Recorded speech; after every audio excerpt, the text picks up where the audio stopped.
Happy spring, everyone. This is Heidi with Sapling Home and Life, and I'm really excited to share with you a fun project we're going to start very soon.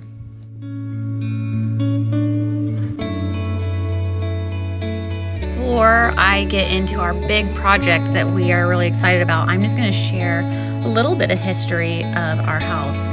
When my husband and I had one kid and another on the way, we decided it was time to find a house. And we did not have very much money at all. We didn't have debt, but we didn't have hardly any savings. So we got my family to help us a little bit with closing costs, and we bought a little $150,000 house in September of 2019. So if you think back, that was just a few months before COVID. And we are so thankful for this little house that we got. We spent about 5 years paying off the house, not completely, but just getting that interest down and doing a few projects here and there, mostly like insulating and doing some different things that needed to be done that aren't so fun for videos. But now we are ready to paint our house.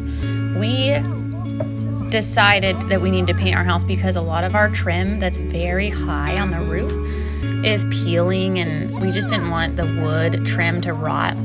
Our house was built in 1907, and it has a lot of fun old house character. We even call it almost like a nickname, the little old lady house. And our little old lady house needs some love. So we decided that we would try and hire someone to paint the trim. And when we had a quote done for the trim, it wasn't really that much more to do the whole house.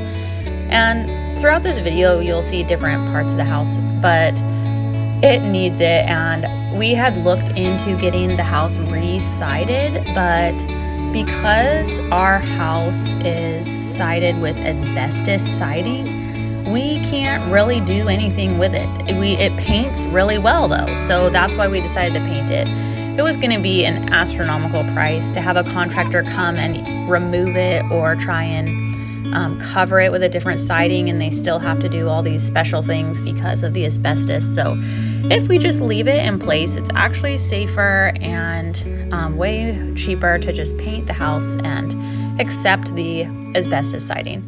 One of the things that I really like to do in the spring is to trim back my bushes after they bloom.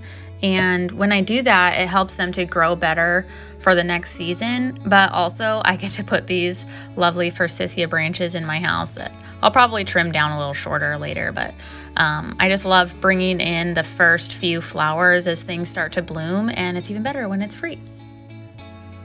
This is the front of the house. You see that forsythia bush that I trimmed earlier in the video. One of the things with our house that makes me really excited to paint it is that whoever hung the shutters, they were either wet or they didn't use the correct kind of paint. So the paint like bled down or dripped down the siding, and it left these white streaks. You can see it really well on the back side of the house. The other thing is the painter is also going to help us fix our stained glass window. I'm really excited about that. This project is going to be fun. We're going to completely change the colors of the house. I will reveal those colors in a later video, but for now, I'm just giving you all the before shots. See that paint that came off of those shutters and just bled down the house. It looks so yucky, but anyways, I'm very excited to have that looking nicer. They're going to repaint all of our shutters. They're going to take them off and paint them and paint the house and all of the trim. Nice. If you're excited about these kind of projects and you want to help support us as we fix up our little house, we do have a Patreon account where you can subscribe, and I'll share some exclusive behind the scenes content there for our Patreon viewers. And if you like this video, please like and subscribe to my channel, and I'll see you next time.